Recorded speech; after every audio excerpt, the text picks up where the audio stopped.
So one of the things I'm doing with this trailer is changing the fenders, and what seemed to work well is to use the fenders as a guide to position the fender mounts.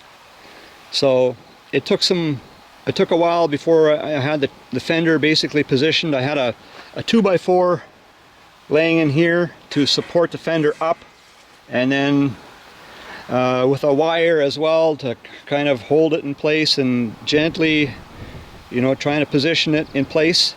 And then once I had it basically where I wanted it, then I took these mounts, which weren't welded on yet. There's one here, here, and one over there.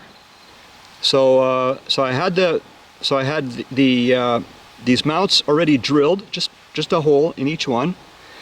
And then with this fender just loosely sitting in position, I took the mounts and I gently moved them into place, careful not to move the fender, you know, very gentle. The bottom ones here, and then tack them on, and then I could do the same with the top one here as well. Tack it on, and then once the mounts were tacked in place, then I took a marker and I transferred the holes, the location to this back panel.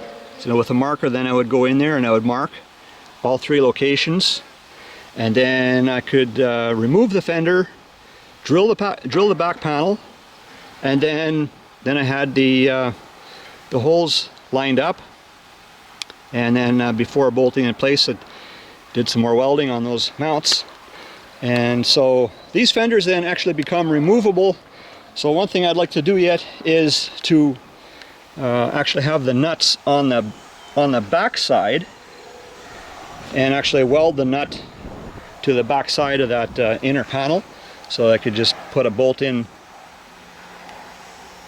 on this side, through in, and then tighten them in place.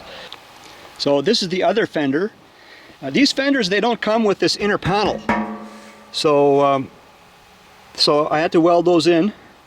And this one I'm to the point where I could already drill these holes.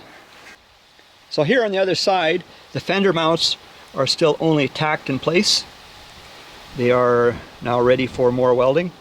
And to set the height of the fender for the mock-up, like to get it basically in place, I used a piece of 2x4.